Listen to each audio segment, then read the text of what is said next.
Hello everyone, welcome back. Question tags spoken English and competitive English दोनों के लिए बहुत ज़्यादा इंपॉर्टेंट है। क्योंकि स्पोकन इंग्लिश तो बिना क्वेश्चन टैग्स के अधूरी ही है, और कॉम्पिटिटिव इंग्लिश अगर आपको बेसिक से लेकर और एडवांस लेवल तक के सारे रूल्स नहीं आते हैं तो फिर आप उन क्वेश्चंस को हल नहीं कर सकते हैं। पिछले वीडियो में मैंने आपको 6 नियम बतलाए। कुछ बेसिक रूल्स थे जिनको हमेशा ही साथ में लेकर के चलना पड़ता है, और कुछ एडवांस रूल्स थे। अगर आपने वो वीडियो नहीं देखा है तो मैं आपको एडवाइस करूंगा कि पहले आप उस वीडियो को देख लें और फिर इस वीडियो को देखें, तो आपको चीज़ें और बातें बेहतर तरीके से समझ में आएंगी। तो चलिए इस वीडियो में कुछ और एडवांस रूल्स देखते हैं और वीडियो को शुरू करते हैं।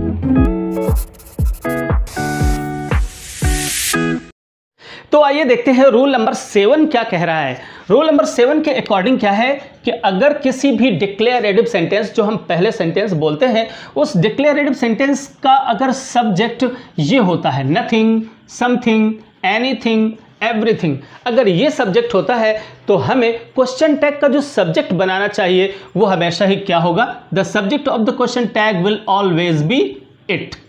ध्यान रखिएगा, और यही छोटी छोटी सी बातें हैं। इनफैक्ट वो जो बेसिक रूल्स हैं वो तो वही हैं, बस केवल और केवल जो एडवांस रूल्स की जो मैं बात करता हूँ वहाँ पर डिफरेंट टाइप्स सब्जेक्ट आ जाते हैं, और उन्हीं सब्जेक्ट्स के अकॉर्डिंग जब हम क्वेश्चन टैग में सब्जेक्ट का यूज़ करते हैं तो वहाँ पर प्रोनाउन यूज़ करते हैं। तो हमें यहाँ डिक्लेरेटिव सेंटेंस जो हमने पहले सेंटेंस बोला हुआ है उस सेंटेंस की कन्फर्मिटी के लिए आखिर उस क्वेश्चन टैग में किस तरह का सब्जेक्ट चाहिए, तो आप ध्यान से देखिए। अगर किसी सेंटेंस में इस तरह का सब्जेक्ट रखा हुआ है, फिर से एक बार देख लीजिए, एनीथिंग, समथिंग, एनीथिंग, एवरीथिंग, अगर ऐसा कुछ रखा हुआ है तो आपको क्वेश्चन टैग बनाते समय क्वेश्चन टैग में जो सब्जेक्ट यूज़ करना है वो सब्जेक्ट क्या होगा? इट होगा। और अगर इसका सब्जेक्ट हमेशा ही इट होगा तो इट के अकॉर्डिंग ही सिंगुलर नंबर की आपको वर्ब का यूज़ करना पड़ेगा। चलिए कुछ एग्जांपल्स हैं आपके सामने, ज़रा देख लीजिए। यहाँ पर क्या लिखा हुआ है? Something is missing. अब यहाँ पर इस सेंटेंस में अगर आप देखते हैं तो इसका सब्जेक्ट क्या है? समथिंग। ओके, और अब अगर इसका क्वेश्चन टैग हमें बनाना है तो यहाँ पर हमको कॉमा लगाना पड़ेगा, और बस इतनी सी बात आपको याद रखना है कि अगर समथिंग है, नथिंग है, एवरीथिंग है तो इसके लिए आपको वहाँ पर सब्जेक्ट लगाना पड़ेगा। लेकिन अब जो बेस रूल्स हैं वो क्या? अगर सेंटेंस अफर्मेटिव है तो क्वेश्चन टैग नेगेटिव होगा। ओके, और फिर हमें उसी हेल्पिंग वर्ब का यूज़ करना होता है। तो ये हेल्पिंग वर्ब आई, और हेल्पिंग वर्ब के साथ में जब नॉट का प्रयोग करेंगे तो वो कॉन्ट्रैक्टेड फॉर्म में होगा, मीन्स शॉर्टेंड फॉर्म में होगा। तो जब हम इज़ का यूज़ करेंगे यहाँ पर तो ये, और इसमें नॉट लगाएंगे तो ये क्या बन जाएगा? इजंट। Okay, isn't. और फिर समथिंग के लिए यहाँ पर हम एक प्रोनाउन का यूज़ करेंगे और वो बनेगा इट और क्वेश्चन मार्क। तो ये आपका क्वेश्चन टैग बनेगा। So something is missing, isn't it, आप इस तरीके से बोलेंगे। ओके, इसके इंटोनेशंस, जी हाँ, मैं आगे चल करके आपको इंटोनेशंस के बारे में भी आपको बतलाऊंगा, अर्थात इनके बोलने के जो तरीके हैं उन तरीकों से इनका जो मीनिंग होता है, जो सेंस होता है वो भी चेंज हो जाता है। तो वो भी आपको बहुत अच्छे तरीके से आना चाहिए। तो मेरे साथ बने रहिए, वीडियो को शुरू से लेकर और अंत तक ज़रूर देखिएगा। आगे देखिए अगला सेंटेंस क्या है। ये सेंटेंस शुरू हो रहा है नथिंग से। नथिंग कैन बी डन, कुछ भी नहीं किया जा सकता। कॉमा लगाने के बाद में अब आपको इसका एक क्वेश्चन टैग बनाना है। सो सबसे पहले तो आपको ये देखना पड़ेगा सेंटेंस क्या है, अफर्मेटिव है, नेगेटिव है। नथिंग एक नेगेटिव वर्ड है और इसलिए आपका जो क्वेश्चन टैग होगा वो पॉजिटिव होगा। अब आपको वहाँ पर ये नॉट कॉन्ट्रैक्टेड फॉर्म में नहीं लगाना है। वेल, सब्जेक्ट आपको इट ही बनाना है। ओके, और इट से पहले आपको यहाँ पर इसकी हेल्पिंग वर्ब रखनी है, और हेल्पिंग वर्ब क्या है यहाँ पर? कैन। तो आपको यहाँ पर कैन इट, आपको सिर्फ इतना लिखना है। अब कांट इट ये आपको नहीं लिखना है क्योंकि ये सेंटेंस तो नेगेटिव है ऑलरेडी। सो इसका जो क्वेश्चन टैग बनेगा वो पॉजिटिव होगा, और इसके बाद क्वेश्चन मार्क। Very simple. अगला सेंटेंस एवरीथिंग, एवरीथिंग है, इज है। अब आपको यहाँ पर एवरीथिंग के लिए इट ही रखना है। हेल्पिंग वर्ब इज है तो इज रख दीजिए। अब बस एक बात और देख लीजिए, क्या ये सेंटेंस अफर्मेटिव है? जी हाँ, अफर्मेटिव है, तो आपको इसको नेगेटिव में चेंज करना पड़ेगा, और नेगेटिव में चेंज करने के लिए आपको सिंपली इसमें नॉट लगा देना है, इजंट इट। ये हो गया। इसी के साथ साथ आपको एक बात और भी ध्यान में रखनी है कि कुछ इसी से मिलते जुलते हुए वर्ड्स और भी होते हैं, और अगर वो वर्ड्स वास्तव में कौन से होते हैं? समथिंग की जगह समवन लिखा हो। समवन से किसी पर्सन का पता चलता है और समथिंग से हमें किसी वस्तु का पता चलता है। क्लियर? अगर यहाँ पर समवन है, नो वन है, एवरीबॉडी है, कुछ ऐसा सब्जेक्ट रखा हुआ है जिसके बारे में मैंने पिछले वीडियो में आपको बतलाया था, बट एक चीज़ छूट गई थी, इसलिए मैं आपको यहाँ से फिर से वो चीज़ बतला रहा हूँ। तो जरा देखिए वो चीज़ क्या थी। भाई समवन अगर लगा होता है किसी सेंटेंस में तो वहाँ जब हम इसे सब्जेक्ट के रूप में ले जाएंगे तो वो क्या बनेगा? दे बनेगा। ऑलराइट, अब इसके साथ साथ ही आपको वही दोनों बेसिक चीज़ें ध्यान में रखनी है। अगर सेंटेंस अफर्मेटिव है तो क्वेश्चन टैग नेगेटिव बनेगा, और अगर नेगेटिव है तो फिर अफर्मेटिव बनेगा। क्लियर? अब यहाँ पर ये देखना है कि इसी दे के अनुसार यहाँ पर तो हमेशा ही एक यानी सिंगुलर नंबर की वर्ब आती है। यहाँ पर देखिए जरा, ये सिंगुलर नंबर की वर्ब आएगी इनके सबके साथ में, बट जब वहाँ क्वेश्चन टैग होगा तो उस क्वेश्चन टैग के रूप में जब हम प्रोनाउन का प्रयोग करते हैं तो वो होता है प्लूरल नंबर में, और अगर प्लूरल नंबर में होता है तो वहाँ पर जो वर्ब होती है वो भी प्लूरल नंबर में ही आएगी। ओके, ये तो पास्ट इंडेफिनिट टेंस है। आप देख रहे हैं वर्ब की सेकंड फॉर्म लगी है पास्ट इंडेफिनिट टेंस, और इसकी हेल्पिंग वर्ब चाहे सिंगुलर हो या प्लूरल सबके साथ डिड ही आती है। ओके, तो आपको तो यहाँ पर डिड रखना है, डिड, और फिर आपको इसे डिडंट कर देना है। So didn't the question mark. अब अगला सेंटेंस देखते हैं, no one wants to die, कोई मरना नहीं चाहता है। अब इसका यदि आप क्वेश्चन टैग बनाएंगे तो सेंटेंस नेगेटिव है, नो से शुरू हो रहा है, क्वेश्चन टैग आपका पॉजिटिव बनेगा। क्लियर? लेकिन यहाँ पर नो वन है, इसलिए आपको वहाँ पर जब प्रोनाउन के रूप में ले जाएंगे तो ये दे में चेंज हो जाएगा। ध्यान दीजिए, अगर ये नथिंग है तो इट में, और नो वन है तो अगर ये वस्तु या किसी बात की ओर इशारा कर रहा है तो फिर वो इट में चेंज हो जाएगा, और अगर नो वन किसी पर्सन की ओर इशारा करता है तो वो दे में चेंज हो जाएगा। ये आपको ध्यान में रखना है। बट उसी के साथ में आपको एक चीज़ ध्यान में रखनी है कि जो वर्ब होगी वो भी प्लूरल में ही आएगी। यहाँ पर देखिए ये सिंगुलर नंबर में है, नो वन के साथ सिंगुलर नंबर, समन के साथ भी हम सिंगुलर नंबर का ही यूज़ करेंगे, यहाँ पर भी हम सिंगुलर नंबर का ही यूज़ करेंगे। बट जब वहाँ पर जाएंगे तो हमें प्लूरल नंबर में वर्ब और सब्जेक्ट दोनों ही प्लूरल नंबर में यूज़ करने चाहिए। तो चलिए जरा देखते हैं, no one wants to die, कोई मरना नहीं चाहता है। अब यहाँ पर वांट्स प्रेजेंट इंडेफिनिट टेंस है ना, इसकी आपको हेल्पिंग वर्ब चाहिए, और प्रेजेंट इंडेफिनिट टेंस की हेल्पिंग वर्ब आप सभी जानते हैं डू या डज, तो ये प्लूरल बन रहा है इसलिए डू आएगा। लेकिन यहाँ पर ये नेगेटिव है इसलिए हम इसे सिर्फ डू दे ही रखेंगे, और ये क्वेश्चन मार्क आ गया। क्लियर? अब आगे देखते हैं, एवरीबॉडी इज़ फाइन। अब इसके लिए जब क्वेश्चन टैग बनाएंगे तो अब यहाँ पर हम इसी हेल्पिंग वर्ब को ले जाएंगे? नहीं। अब ज़रा देखिएगा आप, एवरीबॉडी है ना, तो एवरीबॉडी यहाँ पर दे बदल जाएगा, और इसके पहले हमें एक प्लूरल नंबर की वर्ब चाहिए। तो प्लूरल नंबर के लिए आप यहाँ पर क्या लगाएंगे? आर। क्लियर? अफर्मेटिव सेंटेंस है इसलिए आपको ये क्वेश्चन टैग नेगेटिव करना पड़ेगा, कॉन्ट्रैक्टेड फॉर्म आर नॉट का, आंट दे। क्लियर? और इसके बाद क्वेश्चन मार्क। ये दो चीज़ें आपको हमेशा ही ध्यान में रखनी चाहिए। चलिए अब हम रूल नंबर 8 देखते हैं, वो क्या है।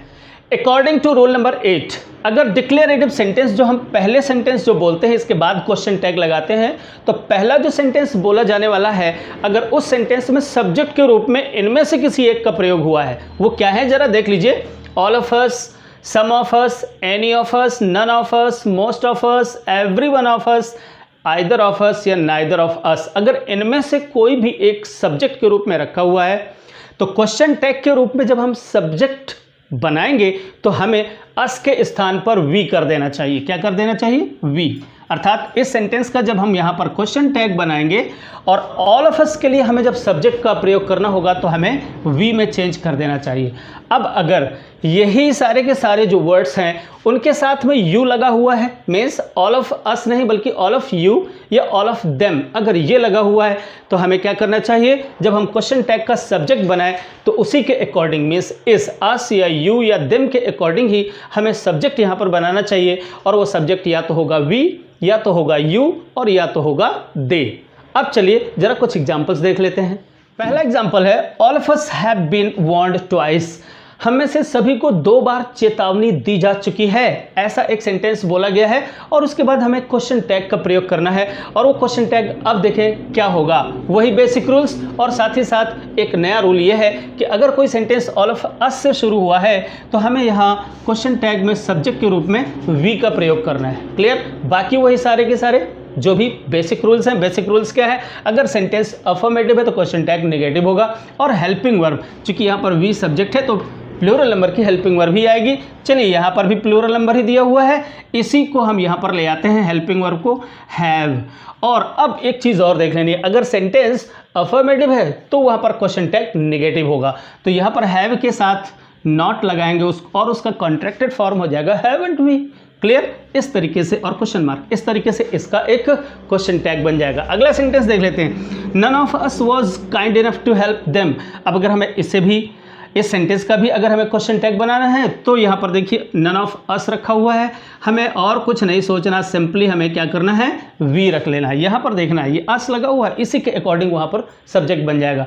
और बस वही बेसिक रूल्स, अगर ये सेंटेंस अफर्मेटिव है तो वहाँ पर क्वेश्चन टैग नेगेटिव, और अगर नेगेटिव है तो वहाँ पर question tag affirmative. Very simple. तो देख लीजिए नन, नन ये एक नेगेटिव वर्ड है, इसलिए वहाँ पर आगे जब हम पहुँचेंगे और क्वेश्चन टैग का निर्माण करेंगे तो वहाँ पर क्या होगा, पॉजिटिव क्वेश्चन टैग बनेगा। ओके, तो यहाँ पर वॉज लगा हुआ है और यहाँ पर देखिए जरा वी।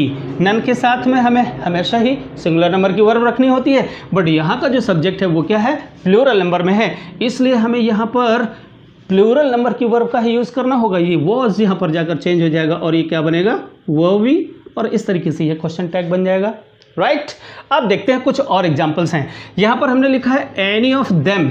अब अगर एनी ऑफ देम लिखा हुआ है, उनके साथ अगर इन सभी वर्ड्स के साथ में यू या देम लगा हुआ है तो हमें इसके अकॉर्डिंग यहाँ पर सब्जेक्ट बनाना चाहिए, और ये क्या बन जाएगा, देम का सब्जेक्टिव केस दे आएगा। क्लियर? और इसके पहले अब हमें अच्छे से सोच कर रख लेना है, दे है तो यहाँ पर जो वर्ब का यूज़ करेंगे वो प्लूरल नंबर में ही आएगी, भले ही यहाँ पर वो सिंगुलर नंबर में हो या प्लूरल नंबर में हो। चलिए यहाँ पर तो सिंपली अभी एक मॉडल है तो हम मॉडल को ही वहाँ पर रख देंगे। तो मॉडल क्या है, कुड। ओके, अब देख लीजिए ये अफर्मेटिव है क्या, जी हाँ ये अफर्मेटिव है, इसलिए यहाँ पर जो क्वेश्चन टैग बनेगा वो नेगेटिव बनेगा, और कुड नॉट का कॉन्ट्रैक्टेड फॉर्म में शॉर्टेड फॉर्म हम यहाँ पर यूज़ करेंगे और बन जाएगा couldn't they, means any of them could do it, कोई भी इस काम को कर सकता था। फिर इसके बाद हम बनाएंगे कुडंट दे। बहुत ही सिंपल है। आगे देखते हैं एवरी वन ऑफ यू। अब यहाँ पर आप देख रहे हैं यू है, तो अब यहाँ पर जो क्वेश्चन टैग बनेगा वो क्या होगा, वो क्वेश्चन टैग में जो सब्जेक्ट के रूप में हम जिस प्रोनाउन का यूज़ करेंगे वो होगा यू। यही मॉडल वहाँ पर चली जाएगी। सेंटेंस अफर्मेटिव है इसलिए क्वेश्चन टैग वहाँ पर नेगेटिव बनेगा और क्या बन जाएगा, शुडंट। शुड और नॉट लगा करके इसका कॉन्ट्रैक्टेड फॉर्म बनाया तो शुडंट यू, ये बन जाएगा। ओके, चलिए अब जल्दी से देखते हैं अगला एक और advanced rule. If the sentence spoken by the speaker happens to be like this. अगर सेंटेंस जो बोला गया है वो कुछ इस तरीके का है, कैसा, अगर कोई सेंटेंस आई एम से शुरू होता है तो जब हम क्वेश्चन टैग बनाएंगे तो आई एम के लिए जो क्वेश्चन टैग बनेगा वो क्या बनेगा, आंट आई, नॉट एमेंट आई। यहाँ पर आप एमेंट आई कुछ ऐसा बनाने का प्रयास नहीं करेंगे। ओके, अर्थात एम नॉट, अगर यहाँ पर एम है तो एम नॉट का जो शॉर्टेंड फॉर्म होता है, एम और साथ में नॉट जब आता है तो उसका जो शॉर्टेंड फॉर्म बनता है वो क्या है, वो है आंट आई। ठीक है ना, आर्ट के साथ में आई लगेगा। क्लियर? तो ये आपको बहुत अच्छे तरीके से ध्यान में रखना है। और दूसरी ओर अगर सेंटेंस ऑलरेडी नेगेटिव है तो इसका जो क्वेश्चन टैग बनेगा वो अफर्मेटिव बनेगा। तो जब अफर्मेटिव बनेगा तो फिर आप आर आई नहीं लगाएंगे बल्कि सीधे सीधे ये एम ले जाएंगे और आई लगाएंगे। चलिए कुछ एग्जाम्पल्स हैं, उन्हें आप देखेंगे तो बातें आपको और बेहतर तरीके से समझ में आएंगी। देखिए जरा, I am going to Mumbai tomorrow, मैं कल मुंबई जा रहा हूँ, ऐसा कुछ कहा गया। ओके, अब इसका क्वेश्चन टैग अगर हमें बनाना है तो आप क्या करेंगे, इसके हेल्पिंग वर्ब इधर लाते हैं ना, तो आप एम ये लाएंगे। जरा देख लीजिए, ये सेंटेंस अफर्मेटिव है तो क्वेश्चन टैग क्या बनेगा, नेगेटिव बनेगा। और जब नेगेटिव बनेगा तो हमें यहाँ पर एमेंट का प्रयोग नहीं बल्कि क्या करना पड़ेगा, आर। क्लियर? और उसमें नॉट लगाना पड़ेगा कॉन्ट्रैक्टेड फॉर्म के रूप में, तो ये बन जाता है आंट। क्लियर? और फिर इसके बाद ये सब्जेक्ट रख देंगे उधर आई और क्वेश्चन मार्क लगाएंगे। सो आंट आई इस तरीके से बनेगा। बहुत ही सिंपल, बट बहुत सारे बच्चे यहाँ पर मिसिंग कर जाते हैं और यहाँ पर भी मिसिंग कर जाते हैं क्योंकि दूसरा सेंटेंस नेगेटिव है। देखिए जरा, I am not your friend. Okay, अब जब हम इसका क्वेश्चन टैग बनाएंगे तो अब हमें ध्यान में रखना चाहिए कि ये जो सेंटेंस है ये नेगेटिव है, सो क्वेश्चन टैग वो आपका पॉजिटिव होगा।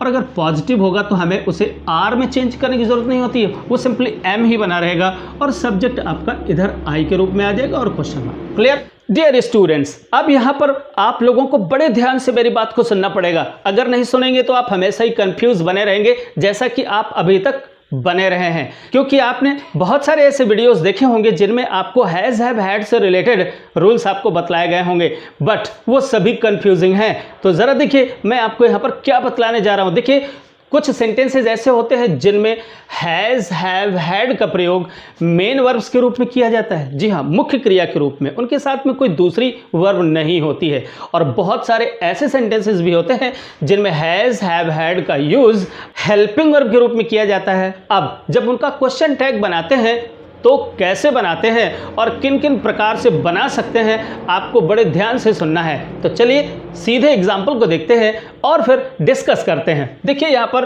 क्या सेंटेंस रखा हुआ है, he has finished his work, उसने अपना काम समाप्त कर लिया है। अब आप देख रहे हैं यहाँ पर हैज़ के साथ में वर्ब की थर्ड फॉर्म लगी हुई है। इट मीन्स यहाँ पर ये हेल्पिंग वर्ब है, ये मेन वर्ब है। ओके, और प्रेजेंट परफेक्ट टेंस यहाँ पर ये है।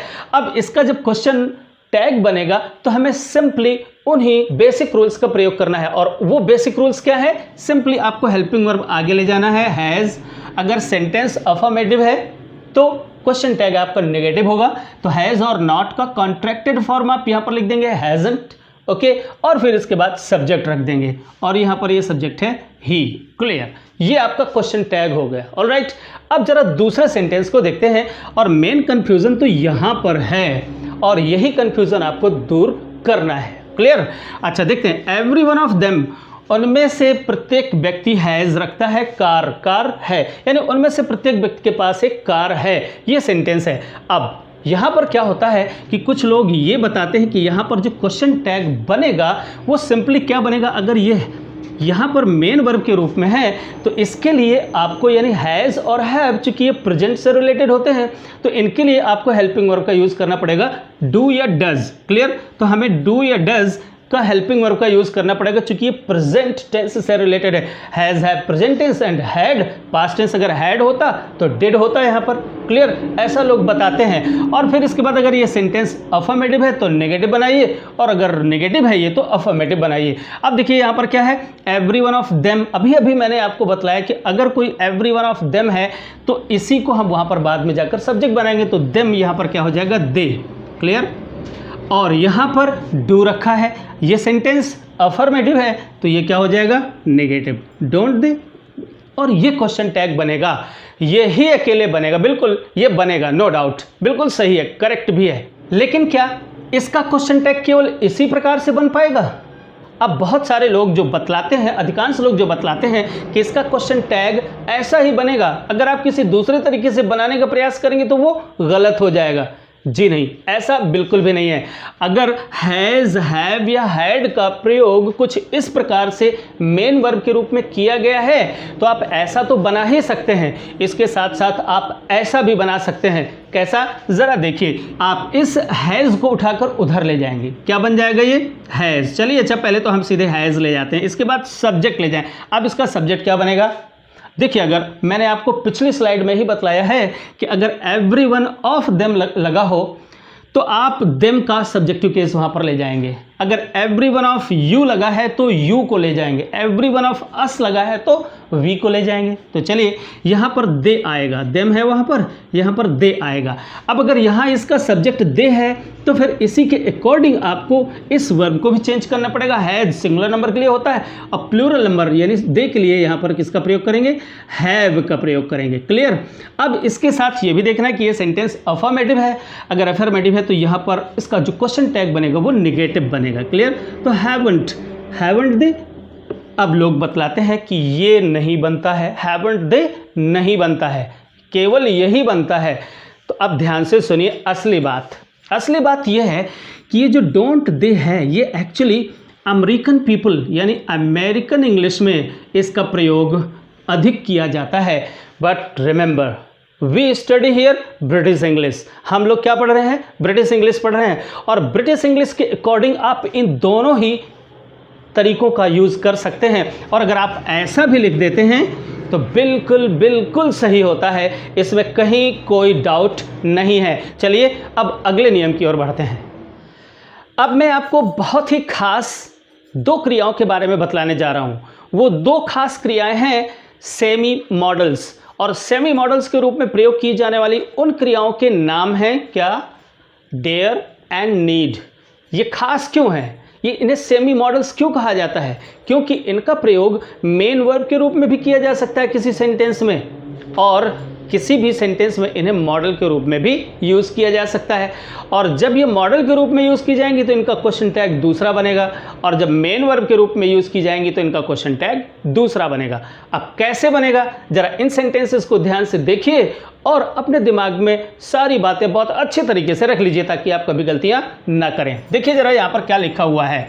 यहाँ पर हमने मॉडल्स के रूप में इन वर्ब्स का यूज़ किया है, और यहाँ पर हमने इन दो सेंटेंसेस में मेन वर्ब के रूप में किया है। अब मॉडल के रूप में इनका प्रयोग, आप लोगों ने जब इनको मॉडल्स के रूप में पढ़ा होगा तो इनके यूजेस भी आपने पढ़े होंगे। अगर नहीं पढ़े हैं तो जल्दी ही मैं आपको मॉडल्स पर भी वीडियो बना करके देने वाला हूँ। तो फिलहाल अभी यहाँ पर देखते हैं कि इनका हम सेमी मॉडल के रूप में कैसे प्रयोग कर लेते हैं और इनका मेन वर्ब के रूप में हम कैसे प्रयोग करते हैं और इनका क्वेश्चन टैग कैसे बनेगा। देखिए यहाँ पर ही डेयर नॉट अपोज मी, वह मेरा अपोज करने का साहस नहीं करता, अर्थात मेरा अपोज करने का साहस उसमें नहीं है। इस सेंटेंस का मतलब कुछ ऐसा निकला, they need not go to school today, उन्हें आज स्कूल जाने की ज़रूरत नहीं है, आवश्यकता नहीं है। यहाँ इन दोनों ही सेंटेंसेस में डेयर और नीड का प्रयोग मॉडल ऑक्सिलरी के रूप में किया गया है, इसीलिए इसके बाद हमने नॉट लगाया है और फिर यहाँ पर हमने टू का प्रयोग नहीं किया, बेयर इन्फिनिटिव का यूज़ किया है। बट यहाँ पर देखिए, अगर इस अपोज से पहले हमने टू का प्रयोग किया है, यहाँ पर गो से पहले टू का प्रयोग किया है, सिंपल इन्फिनिटिव का प्रयोग किया है, और साथ ही साथ ही के साथ हमने यहाँ पर एस या ई एस का प्रयोग नहीं किया। ओके, और यहाँ पर दे के साथ तो चलिए ठीक है, वैसे भी एस या एस का प्रयोग, लेकिन अगर यहाँ पर सिंगुलर नंबर भी होता तो भी हम यहाँ पर नीड के साथ एस या एस का प्रयोग नहीं करते। जी हाँ, तो यहाँ पर कुछ खास है, और वो तो बातें, वो खास बातें तो मैं आपको उन मॉडल का जब मैं चैप्टर पढ़ाऊंगा तो वहाँ पर इनके बारे में सारी डिटेल्स दूंगा। फिलहाल इनका क्वेश्चन टैग कैसे बनाते हैं, तो देखिए ये यहाँ पर मॉडल ऑक्सिलरी के रूप में यूज़ की गई हैं। अब अगर मॉडल ऑक्सिलरी के रूप में यूज़ की गई हैं तो उधर हम ले जाएंगे इनको सिंपली इसी स्वरूप में ले जाएंगे। क्लियर, यानी डेयर को डेयर के रूप में ही और नीड को नीड के रूप में ही वहाँ पर ले जाएंगे, और डेयर। क्लियर, ये डेयर हो गया। नॉट नेगेटिव है, हमें वहाँ पर नॉट रखने की ज़रूरत ही नहीं है, और सीधे सीधे ही रख दिया, तो डेयर ही और क्वेश्चन मार्क ये लगाएंगे। क्लियर, इसी प्रकार से नीड को उधर ले जाएंगे और नीड, और इसके बाद जो सब्जेक्ट है उस सब्जेक्ट को वहाँ पर रख देंगे। Okay, so this is very simple जब ये मॉडल वर्ब के रूप में यूज़ की जाती हैं। बट इन्हीं का प्रयोग हम कभी यहाँ पर मेन वर्ब के रूप में यहाँ पर कर रहे हैं। देखिए जरा, इसकी हेल्पिंग वर्ब यहाँ पर डज नॉट, वही सेंटेंस है जो ये सेंटेंस है। इस सेंटेंस को इस तरीके से भी लिखा जा सकता है, और जब हम इस तरीके से लिखेंगे तो यहाँ पर डेयर का प्रयोग हमने मेन वर्ब के रूप में किया है, और यहाँ पर डेयर का प्रयोग हमने मॉडल वर्ब के रूप में किया है। यहाँ पर हमने नीड का प्रयोग मॉडल वर्ब के रूप में किया है। सेंटेंस वही है, सेंस वही है, बट यहाँ पर हमने नीड का प्रयोग मेन वर्ब के रूप में किया है। तो चलिए, अब जब कभी ये मॉडल वर्ब के रूप में आएंगी तो सीधे मॉडल ही उधर चली जाएगी क्वेश्चन टैग के रूप में, लेकिन जब हम इनका प्रयोग मेन वर्ब के रूप में करेंगे तो इसकी हेल्पिंग वर्ब उधर जाएगी। जैसे ही does not dare to oppose me, तो चलिए इस डज को ही उधर ले जाएंगे, डज, यहाँ पर डज आ गया। Clear, okay. अब सेंटेंस नेगेटिव है तो क्वेश्चन टैग में नॉट नहीं लगाएंगे, डज ही बना रहेगा, और सिंपली ये सब्जेक्ट उधर चला गया, ही, डज ही। सिंपली ऐसा सेंटेंस बोला जाएगा, he does not dare to oppose me, does he, ऐसा सेंटेंस बोला जाएगा। ऐसा ही ये भी होता है, he does not need to go school today, और फिर इसके बाद इसी की हम हेल्पिंग वर्ब वहाँ पर ले जाएंगे, और डज, और फिर इसके बाद ही है तो फिर यहाँ पर ही हो गया। क्लियर। अब ये वीडियो फिर से काफ़ी बड़ा होता चला जा रहा है, लेकिन अभी बहुत सारी इंपॉर्टेंट बातें बतानी तो शेष ही रह गई हैं। इसके लिए आपको तीसरा और अंतिम वीडियो ज़रूर देखना पड़ेगा, और वो वीडियो आप सब लोगों के लिए बहुत ही अमेजिंग होने वाला है, क्योंकि मैं उस वीडियो में आपको बतलाने जा रहा हूँ कि इन क्वेश्चन टैग्स को बोलने के दो इंटोनेशंस होते हैं, मीन्स दो तरीके होते हैं, और उन दो तरीकों में ही भाव छिपा होता है कि क्या सचमुच हम प्रश्न पूछ रहे हैं या नहीं पूछ रहे हैं। Means it's important for spoken English. If you wish to speak English very clearly and very effectively, then you must know the intonations of those question tags. So, अगला वीडियो आपके लिए, इसके लिए बहुत ज़्यादा इंपॉर्टेंट होने वाला है। फिर इसके बाद भी मैं कुछ ऐसी और नई बातें बतलाने जा रहा हूँ जिसको आपने अभी तक, इट्स माई चैलेंज, आपने नहीं सुना होगा। जी हाँ, पॉजिटिव सेंटेंस के साथ, यहाँ पर जो सेंटेंस पॉजिटिव होगा उस पॉजिटिव सेंटेंस के साथ में कई बार पॉजिटिव क्वेश्चन टैग का भी प्रयोग किया जाता है। अभी तक तो आपने बेसिकली पढ़ा क्या, पॉजिटिव सेंटेंस होगा तो नेगेटिव क्वेश्चन टैग, नेगेटिव होगा तो पॉजिटिव क्वेश्चन टैग। बट अगले वीडियो में मैं आपको बतलाऊंगा कि वो कौन सी कंडीशंस हैं जहां पर आप सेंटेंस जो बोलेंगे वो पॉजिटिव होगा एंड आपका क्वेश्चन टैग भी पॉजिटिव होगा। इट्स अमेजिंग, आपको जरूर देखना होगा वो वाला वीडियो। अगर नहीं देखेंगे तो निश्चित ही आप बहुत कुछ मिस करेंगे। तो अगला वीडियो निश्चित ही थोड़ा सा बड़ा हो जाएगा क्योंकि बहुत सारी बातें हैं और क्वेश्चन टैग से रिलेटेड मैं सारी बातें उसी वीडियो में फिनिश कर दूंगा। तो मेरे साथ बने रहिए और अगर आपको वीडियो अच्छा लगा तो जल्दी से इसको लाइक कर दीजिए। अगर आप नए हैं भैया तो अभी तक इंतजार क्यों कर रहे हो, जल्दी से इसको सब्सक्राइब कर लो और साथ ही साथ वो नोटिफिकेशन बेल को भी दबाकर ऑल जरूर सेलेक्ट कर लेना, तभी तो आपको अगले वीडियो की सूचना मिलेगी। मिलते हैं जल्दी, बाय बाय।